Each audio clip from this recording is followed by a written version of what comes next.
Le péplum est un genre cinématographique désignant les films dont l'action se situe dans l'Antiquité grecque, romaine ou égyptienne. Le genre, aussi vieux que le cinéma, avec un premier film des Frères Lumière en 1896, a connu un âge d'or de 20 ans jusqu'à sombrer dans l'oubli à la fin des années 60, supplanté par le western spaghetti. Le coup de grâce pour le péplum à bout de souffle sera porté par le bide retentissant de la chute de l'Empire romain d'Anthony Mann, réunissant seulement 2 millions de dollars en Amérique du Nord pour un budget de 20 millions. On compte néanmoins deux incontournables marquant l'apogée du genre, Spartacus de Stanley Kubrick et Ben-Hur de William Wyler. Qu'advient-il alors du péplum ? Le thème de l'Antiquité est principalement récupéré par les films érotiques et autres téléfilms pour les 30 années à suivre. On peut entre autres citer Caligula de Tinto Brass avec Malcolm McDowell, épisode teinté d'ironie dans la longue carrière de ce talentueux acteur, puisque le personnage d'Alex, qu'il interprétait 8 ans auparavant dans Orange Mécanique, se fantasmait en Caligula. Je pense que l'anti-héros de Kubrick aurait déchanté en voyant ce qu'il attendait. On retrouve aussi dans ce péplum baroque aux ambitions subversives Peter O'Toole, en empereur dément et décadent, une performance bien éloignée de son interprétation sensible et nuancée de Laurence d'Arabie. C'est le seul porno qu'on peut trouver sur YouTube. Messaline, Impératrice et Putain, la farce pornographique de Bruno Corbucci, remporte selon moi la palme du mauvais goût. Ce nanar suintant la bêtise attirera pas moins de 635 000 spectateurs dans les salles françaises en jouant sur la promesse des charmes d'Anneka Di Lorenzo et sur un humour au ras des pâquerettes. La bonne époque. Rome et la lumière, ce n'est pas ça. C'est en 2000 que le succès colossal du Gladiator de Ridley Scott remet le péplum au goût du jour. Le film remporte 457 millions de dollars et pas moins de 18 récompenses dont l'Oscar du meilleur film. Il est amusant de noter que son script est une adaptation libre de la chute de l'Empire romain, le bien nommé, puisqu'il avait enterré le genre 30 ans auparavant. Une belle revanche pour le péplum. Et j'aurai ma vengeance. Dans cette vie ou dans l'autre. Ce succès planétaire ouvre la voie aux 3 de Wolfgang Petersen, starring Brad Pitt dans le rôle d'Achille, mais aussi à Alexandre d'Oliver Stone avec Colin Farrell retraçant la vie d'Alexandre de Macédoine. Il est intéressant de comparer ces 3 péplums résurrecteurs du genre. Gladiator et Troie ont été des cartons dès leur sortie cinéma, mais Alexandre n'a pas rencontré le même succès. Quelle peut bien en être la raison, me direz-vous ? Le traitement de l'histoire, vous répondrai-je. Troie et Gladiator présentent des anti-héros fictifs au destin tragique. Maximus est un homme amer qui ne vit plus que pour assouvir sa soif de vengeance. Alors fais qu'il te commande.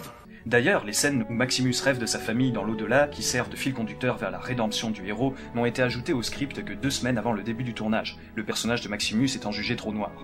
Quant à Achille, le héros de Troie, c'est un combattant aussi invincible que cynique, dont le vestige d'humanité, son amour pour Briséis et la faiblesse qui cause sa perte.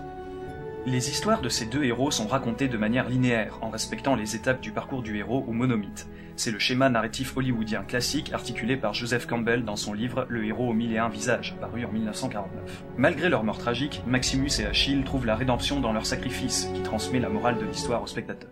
Alexandre, quant à lui, est à mi-chemin entre le biopic et un portrait psychologique d'une figure de l'Antiquité. Malgré le talent indéniable d'Oliver Stone à la réalisation, le script souffre de plusieurs défauts. Il raconte l'histoire de manière non chronologique au travers de multiples flashbacks. Il détache émotionnellement le spectateur du héros par le biais d'un narrateur. Et il étire l'histoire sur une durée variant de 3h à 3h30 selon les versions.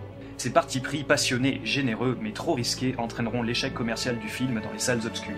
Cependant, le film est devenu rentable avec sa sortie DVD et les studios, satisfaits par la réussite tardive de ce péplum, ont laissé Oliver Stone multiplier les versions du montage, 4 à ce jour. Un amortissement inattendu pour un film qui aura coûté 155 millions de dollars, transformant un naufrage commercial en une odyssée cinématographique longue de 10 ans. Est-il plus belle chose que de vivre une vie d'immense courage et de mourir en laissant derrière soi une gloire immortelle?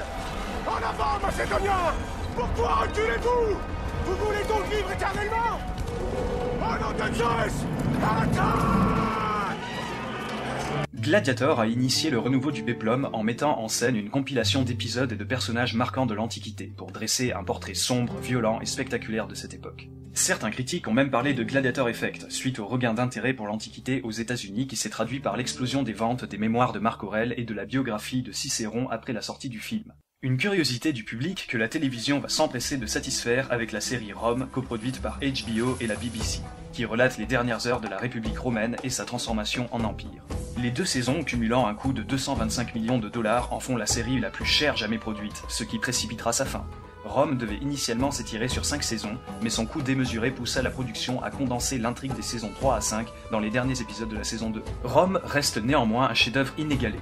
Elle dresse une reconstitution fidèle portée par une narration riche et prenante intégrant les mœurs, les caractères et les luttes de pouvoir des personnages historiques de cette époque complexe. Une telle réussite qu'un certain George R.R. Martin, approché de nombreuses fois pour adapter sa saga du Trône de Fer à l'écran, se laissera convaincre par HBO, en partie grâce à la qualité de cette série. Le rapprochement entre cet écrivain gastronome et Rome est somme toute assez naturel compte tenu de l'obsession des metteurs en scène de la série pour la bouffe.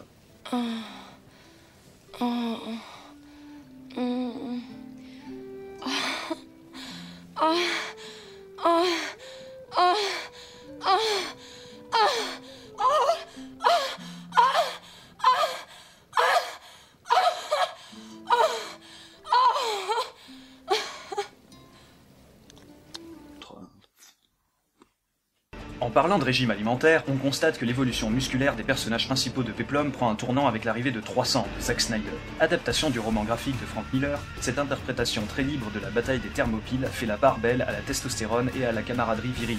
Un défouloir qui bénéficie de l'expertise esthétique de son réalisateur, vétéran de la pub, avec une première expérience de long métrage dans le gore en signant le remake de L'Armée des Morts. 300 repousse les limites du péplum en imposant une esthétique radicale aux dépens du souci de réalisme. La surenchère musculaire et bourrine devient le fond de commerce de la chaîne de télévision américaine Starz avec sa série Spartacus. On est loin de l'esclave svelte interprété par Kirk Douglas 40 ans auparavant et de la finesse de Stanley Kubrick.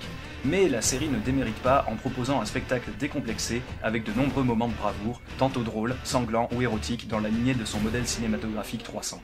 Le véritable cœur de Rome n'est pas dans le marbre du Sénat, il est dans le sable du Colisée.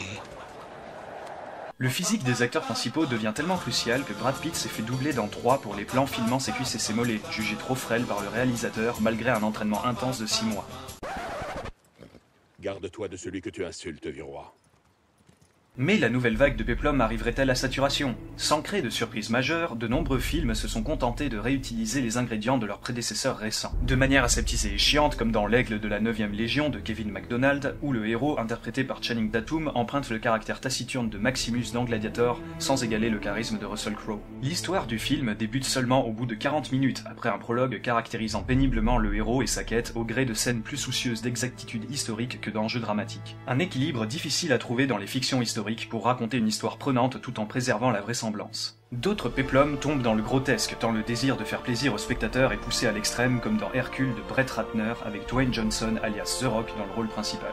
À force d'offrir des divertissements faciles et identiques aux yeux des spectateurs, ne les prendrait-on pas un peu pour des cons? Une tendance dans les péplums récents consiste à rappeler le nom du héros tout au long du film, au cas où le spectateur aurait oublié ce qu'il est en train de regarder.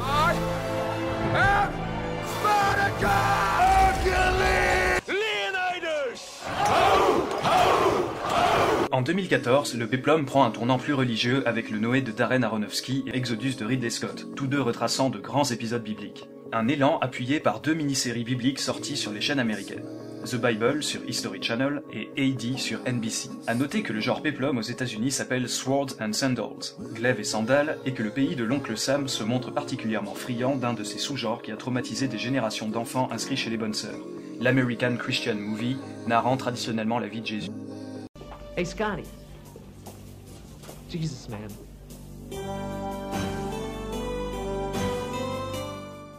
Face à cette légion de productions anglo-saxonnes au ton sérieux, résiste encore et toujours un héros gaulois malicieux, dont le film d'animation, Le Domaine des Dieux, a confié sa réalisation à Louis Clichy, animateur chez Pixar, et son scénario à Alexandre Astier, le scénariste, réalisateur et acteur principal de la série Kaamelott, dont la saison 6 a utilisé les mêmes décors que Rome à Cinecittà.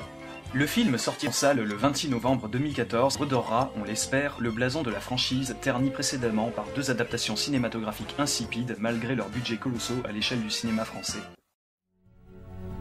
Car désormais, nous, spectateurs, sommes les maîtres du destin du péplum. Aussi longtemps que nous choisirons des péplums justes et forts comme champions du box-office, les navets ne viendront jamais à bout de ce genre chéri, et les échos de sa gloire résonneront dans l'éternité.